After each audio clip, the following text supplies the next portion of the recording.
Simply practicing MCQs lot number of times is not going to do some magical things. It's going to be a futile attempt. What helps you is this particular thing. Playing dual and back, because this game is programmed to test your listening and reading skills at the same time, meaning simultaneously. And that's exactly what is being tested in your MCQs. Hey everybody, Nakul here from Skills IELTS. Really hope everybody is doing fantastic. I'm back with yet another super awesome, meticulously crafted video on 5 expert tips if you want to finish your IELTS journey on the very first go. So before we get into the video, if you're not subscribed to this channel, kindly click on the subscribe button, and anytime you need online assistance, it's a paid assistance. We have shared a WhatsApp link in the description of this video. You can check the link, click on it, send us a message. I'll be there, we will be there to help you guide in the right direction. Alright, without further delay, let's straight away get right into the video. Let me just share my screen. 5 expert tips, pass IELTS on your very first go. Remember, this is going to be a very short video series, but it has got everything that one needs to dream about that dream score, to go to Canada on the very first go. So you don't repeat the same mistakes as most of your friend does. Right? You know, like keep giving exams again and again and again and again and again. All you need is a solid approach, a solid path. Correct? Today I'm going to give you that path. Let's quickly start with it. The very first thing I'm talking about is IELTS listening. See, in IELTS listening, we all know part 1 is very easy, part 4 is also very easy, part 2 first half is also easy.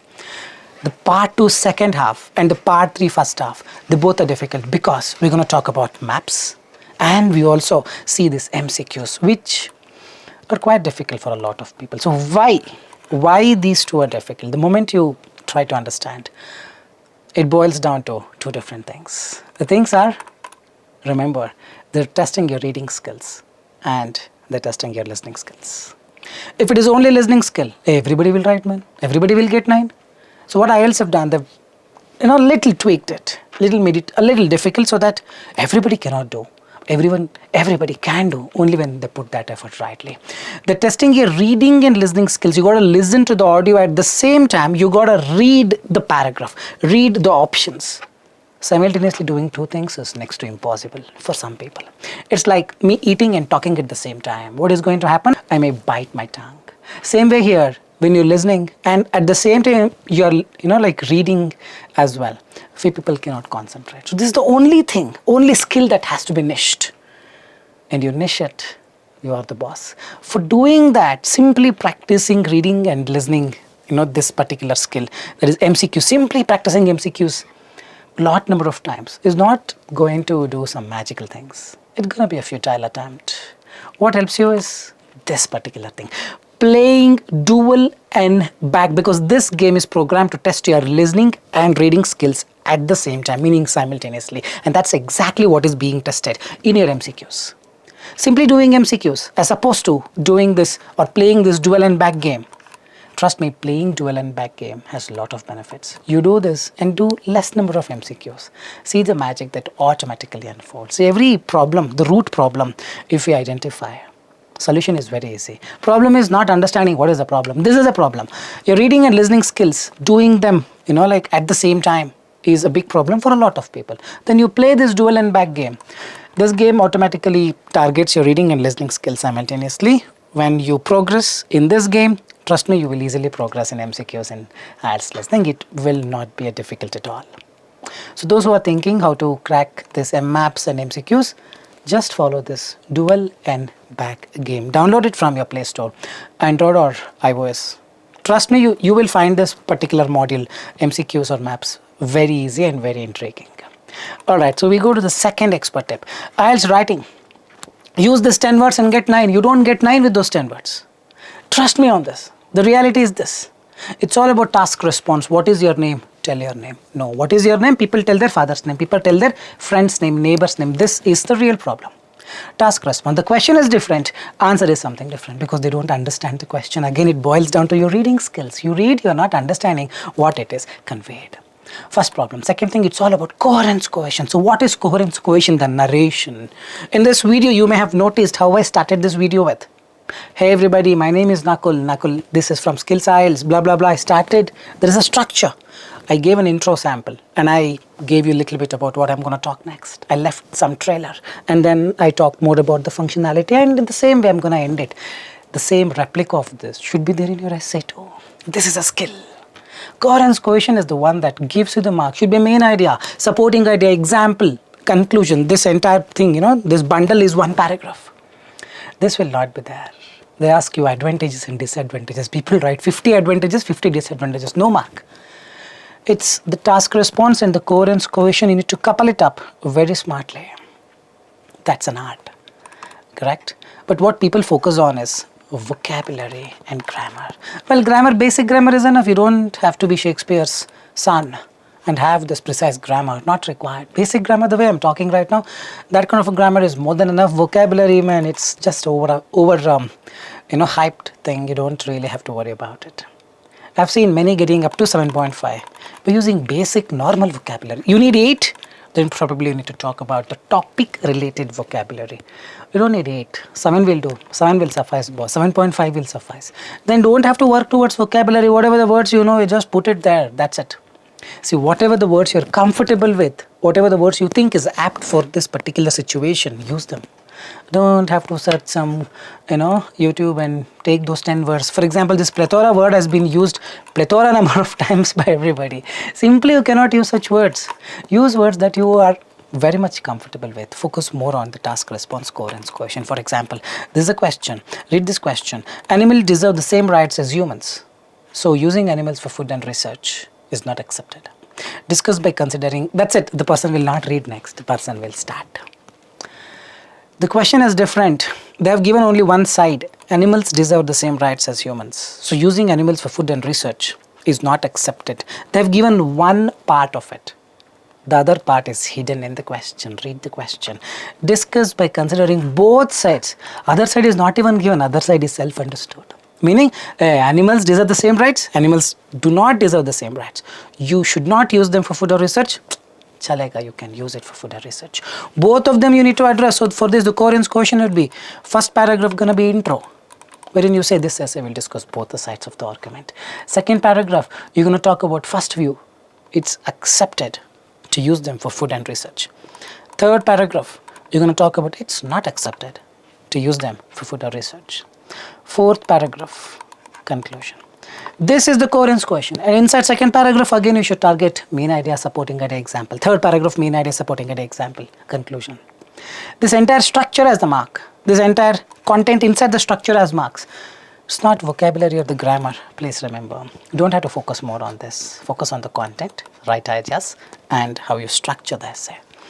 Remember, all these are the basics. If you want a paid assistance, you join our course. We will give you everything at once. You don't have to run around for things, searching here and there, and just, getting into traps.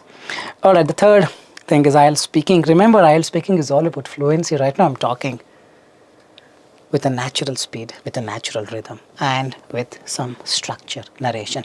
Speaking is all about that. Speaking is not about grammar. See, while talking, I may have made so many grammatical mistakes. It's totally fine to make, but it should not be quite evident. It's not like silly grammatical mistakes. I am. I cannot say I are, I is. Silly ones you avoid. Bigger, difficult ones, only Shakespeare's son or Shakespeare's wife can identify. Those kind of mistakes you can make, man.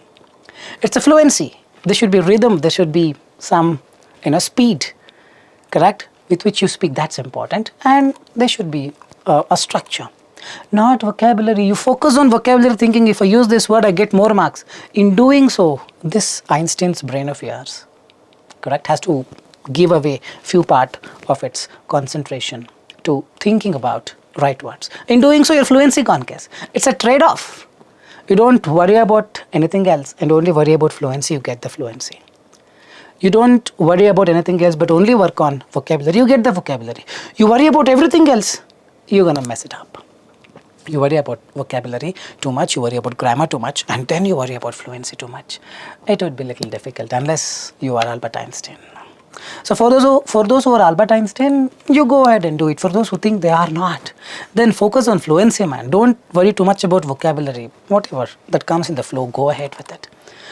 And it's not at all about the content. People think I want to give the right idea. No marks for the right idea here. Writing, yes. In speaking, no. Because the evaluation criteria of the IELTS speaking in IDB website reads like this. You're evaluated with respect to fluency and coherence, pronunciation, grammar, vocabulary. There is no content. That means, can I speak some generic lines? You cannot, because it's not a machine sitting there, it's a human sitting there. So what best I can do? You speak whatever that comes to your mind. Don't have to pay a lot of attention to the right content.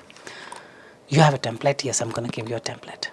The first line, this is for the part 1, which can be replicated across part 2 and part 3. The first line, whatever the question is, answer to the question. Second line, paraphrase it. Third line, continue doing it. What exactly I mean? Listen to this. Do you have a sweet tooth? This is the question. Answer to the question. Do you have a sweet tooth? Yes, I'm very fond of sweets. Done and dusted, man. That's a template. Indeed, I'm very much fond of sweets. Second line, paraphrase. They talk about some story, man. Very simple. You try to invoke a complex sentence. So what is this complex sentence? You start a sentence with since, if, when, whenever, wherever, despite, in spite of, though, because, due to. They're all complex sentences. They demand one more sentence. If I eat a lot today, I have to add one more sentence. I will become big tomorrow. I'll have lot of energy tomorrow. So it combines 2 sentences, wherein you start a sentence with a subordinate conjunctions like since, though, although. Automatically you get the story to talk more. Indeed, I'm very much fond of sweets. Though doctor has advised me not to eat much, looking at my fitness level, still it is so tempted. I will not be able to control most of the time. See, simply I spoke online. This is what is required. It's not what you speak, it's rather how you speak. Though I am told to reduce the sweets, to keep a check on my health, it becomes sometimes tedious to stop my temptation. Continue or end it, man. Therefore, or you can say, all in all, I like some Indian sweets, usually when they're mixed with jaggery and not sugar. Anything but add one more simple sentence. Usually I like Indian sweets, which is mostly made up of jaggery and not sugar. Things are easy. You just need those eyes to see them as something that's really easy.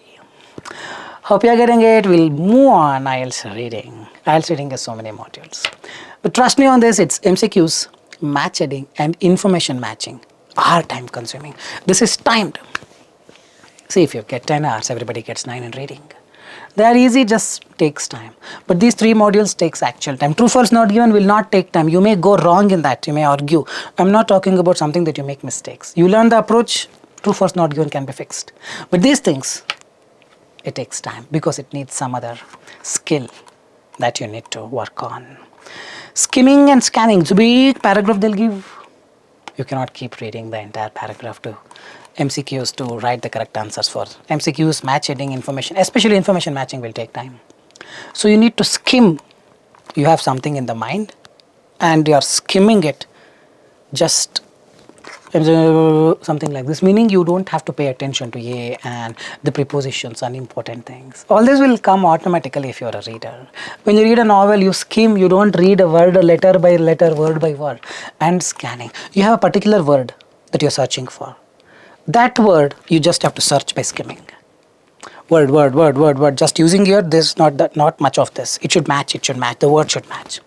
So these 2 techniques you can learn. I mean, if you join our course, we'll help you learn this as well. But you don't want to invest on a course, then you just, like Google it to learn the art of skimming and scanning. These days, Google or the ChatGPT will give you everything. This is the real thing. You don't learn the skimming and scanning, no matter how many times you give exams. You always complain.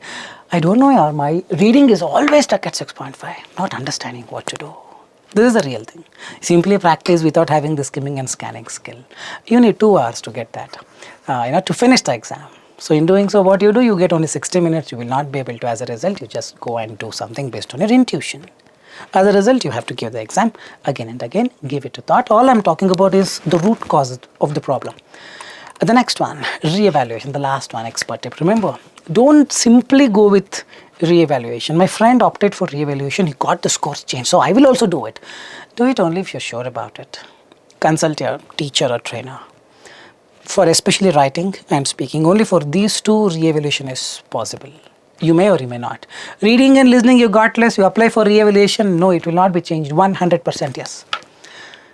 Speaking, sometimes yes, if you're really confident. Let's say speaking content is not a criteria and you spoke some wrong content. Now, one of the strict evaluators might think, oh, this is completely wrong. I'll not give you mark. But the other person who reevaluates it may think, okay, I think this person is quite good. He's just using the IDP evaluation. Let me give. So there is a possibility in speaking. Writing, it's all about the ideas. Sometimes you may have used an idea and not represented it correctly, and you would have conveyed it in a different way. So the examiner 1 would think, oh, this is not fitting in. At the same time, examiner 2, when doing the reevaluation, may think, oh, this is fitting in.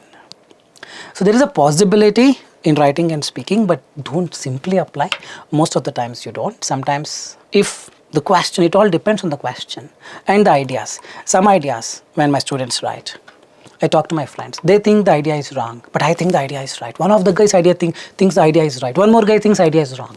So if that kind of a question and those kind of ideas that you have written, and you believe, okay, there is a possibility, then you apply for re-evaluation. Simply going with re-evaluation will not going to help you.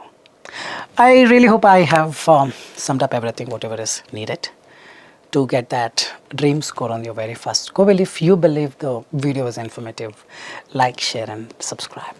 And leave your valuable comments in the comment section. Fine guys, I'm parking the video here. This is Nakul, M-A-K-U-L, Nakul signing off from Skills IELTS. Soon we'll be back. Till then, take care. Bye-bye.